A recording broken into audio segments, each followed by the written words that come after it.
안녕하세요. 황녀의 싸다가 토크 시간입니다. 네, 오늘의 황녀 사연은요. 재산을 물려받은 시부모가 사기를 당한 지 8년째인데 정작 본인들은 사기 당한 줄 모르고 있는 것 같아 너무나 마음이 답답한 어느 한 며느리분의 사연입니다. 사연 읽기 전에 구독과 좋아요, 많은 공유 부탁드릴게요. 시할머니께서 재산 중에서도 특히 부동산 쪽으로 좀 많으셔서 그걸 미리 재산을 나눠 자식들에게 주셨다고 해요. 그래서 저희 시댁은 30억 정도의 거액의 부동산과 재산을 물려받으셨다고 합니다. 덕분에 신랑은 초중고를 엄청 윤택하게 보내고 살았었다고 하네요. 그렇게 남부럽지 않게 살다가 신랑이 대학교 때쯤 시부모께서 그 많은 전 재산을 모두 어디에 투자하셨다고 해요. 정확히는 모르겠지만 외국 무슨 보석 광산이라고 하셨던 것 같아요. 그런데 안타깝게도 투자한 이 모든 전 재산을 다 날리셨다고 해요. 그래서 시댁 상황이 많이 안 좋아져서 신랑 대학 때 정말 너무나 힘들었다고 합니다.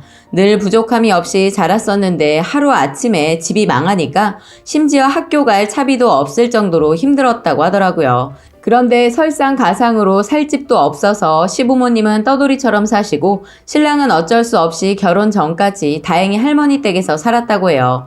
지금도 시할머니께서는 아직 살아계시는데 저희 시부모님을 원수로 생각하시고 계십니다. 그래서 시할머니께서는 늘 시부모님 욕을 하십니다.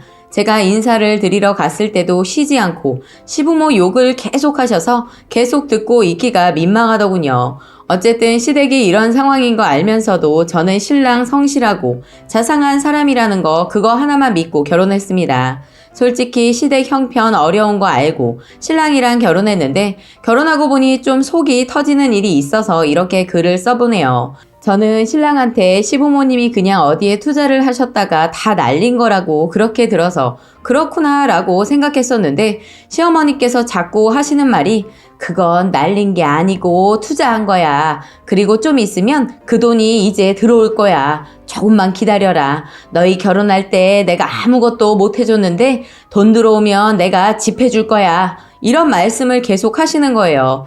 저는 어머님이 상심이 너무 크다 보니까 그렇게 믿고 싶으신가 보구나 라고 생각하고 그런 소리 아무리 하셔도 그러려니 했어요. 그런데 그렇게 얘기한 지가 벌써 3년째예요. 그런데 얘기를 듣다 보니 이상한 점이 있더라고요. 그 투자한 곳이 그 남자 이름으로 되어 있는데 아직도 그 남자와 매일같이 통화를 하고 있더라고요. 참고로 저희는 시댁이랑 같은 동네라서 시어머니를 거의 매일 뵙다시피 하는데 어느 날 제가 그 통화 내용이 궁금해서 어머니께 달라고 해서 들어봤어요.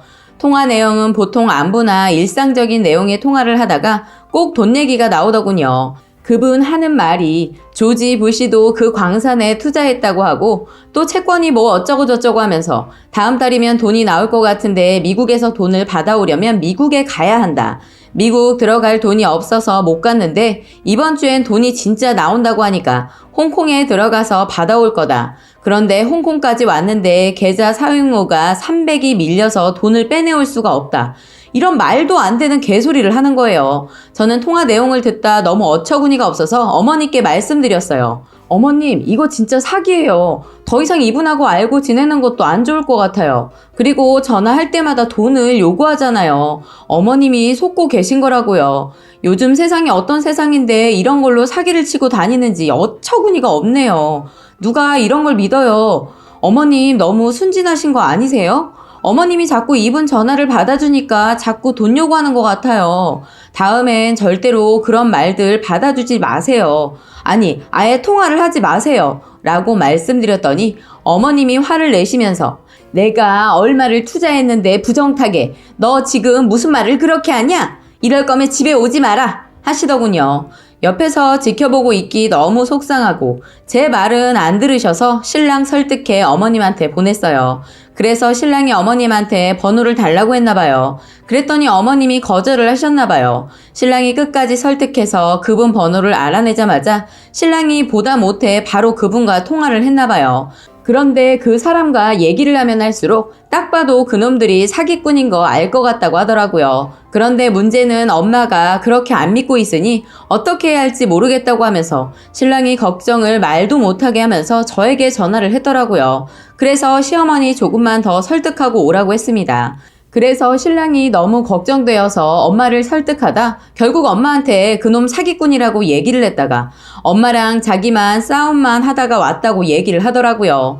그리고 무엇보다 그렇게 그놈이 계속 시어머니한테 전화를 해서 돈 얘기한 지가 벌써 8년이 넘었다고 하더라고요. 솔직히 저는 이해가 안 가는 거예요. 너무나도 큰 돈을 투자하셔서 쉽게 포기가 안 될 수도 있지만 지금까지 상황을 봤을 때 아니라는 것이 누가 봐도 보이는데 두 분만 눈을 가리고 귀를 막고 계시니 답답할 노릇입니다. 이대로 모른 척 하기에도 너무 큰일인 것 같아 자꾸 제가 나서보지만 두 분이 워낙 확고하셔서 설득 또한 안 되네요. 그리고 포기를 시키는 것 또한 엄청 힘이 듭니다. 그런데 지금 시댁에서는 정말 돈 나올 구멍이 하나도 없는데 왜 그분이 어머니께 전화를 하는지 궁금했어요. 그렇다고 저희한테 손을 벌리시거나 피해를 주시는 부분 또한 전혀 없는데 뭘 믿고 그 사기꾼이 왜 계속 어머니께 전화를 하고 돈 얘기를 하면서 희망의 고문을 계속하는 걸까 하는 생각이 들었었어요.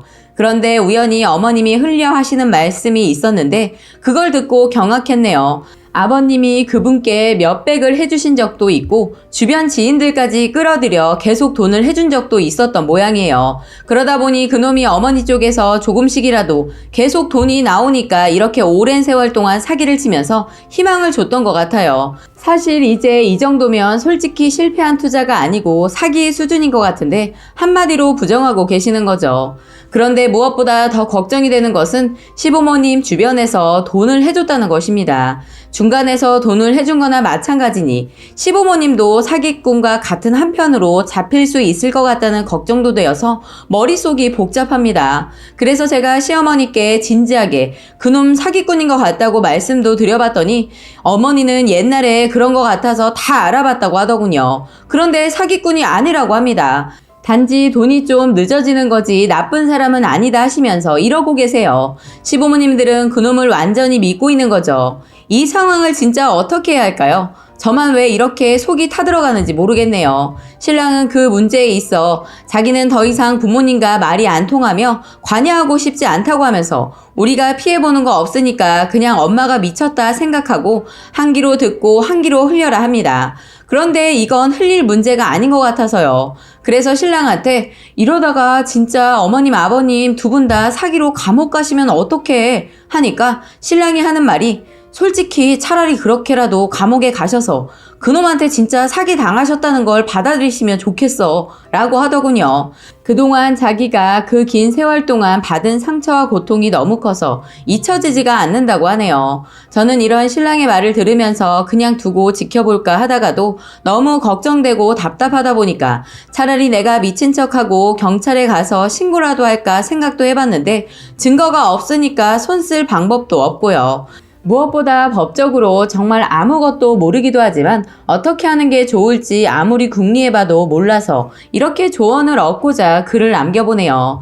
더 이상 저희 시부모님이 그 사기꾼의 노름에 그만 놀아나시면 좋겠습니다. 지켜만 보고 있자니 너무 안타깝고 답답하기만 합니다. 라고 사연 올려주셨습니다.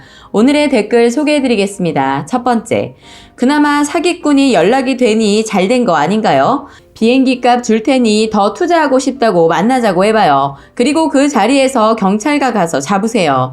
조사하면 사기꾼인 거 당연히 밝혀지겠죠. 뭐 돈은 다 못 받아도 시부모님이 깨닫지 못한다 해도 어쨌든 더 이상 그놈이 연락해서 추가로 사기칠 일은 없을 것 같아요. TV에서 이거 비슷한 내용 본 적 있는데 엄마 평생 모은 돈 다 털어놓고 믿고 있고 아들 제보해서 역추적했는데 엄마 지인이 사기꾼인 것 같은데도 엄마는 철석같이 믿고 있더군요. 그 방송에서 다 거짓말인 거 보여줬는데도 그 집은 어찌 됐나 모르겠네요. 두 번째, 부모님들이 현실을 못 받아들이는 것 같아요. 사기라고 인정하는 순간 내 30억은 정말 사라져 버리는 거니까요. 정신병 맞다고 봐야 할 것 같아요. 치료한다 해도 그 상실감은 치료될지 모르겠습니다. 세 번째, 우선 부모님들이 일말의 가능성을 보시고 희망을 저버리지 못하고 있는 건 아닌지 아니면 큰돈을 투자하셔서 사기인 것을 부정하며 인정하려 하지 않는 것인지 그런 생각이 드네요. 그것을 인정하는 순간 모든 것이 끝이라고 생각하기 때문에 생각 자체를 안 하시고 주변의 얘기 자체를 거부하는 건 아닌가 싶어요. 일단 더 이상 투자를 멈추게 하시고 상담 같은 것을 추천해드리고 싶네요. 주변에 보면 큰돈을 투자하고 실패한 후에 삶까지 엉망이 되어버린 사람들 봤던지라 쓰니님 시부모님들도 걱정이 많이 되네요. 금액이 크면 클수록 충격 또한 클 거라 생각이 듭니다. 하루빨리 잘 해결됐으면 하네요. 라고 댓글 소개해드렸습니다. 오늘의 사연과 댓글 여기까지였고요. 많은 공유와 여러분들의 생각이나 느낀 점이 있다면 댓글로 표현해보시기 바랍니다.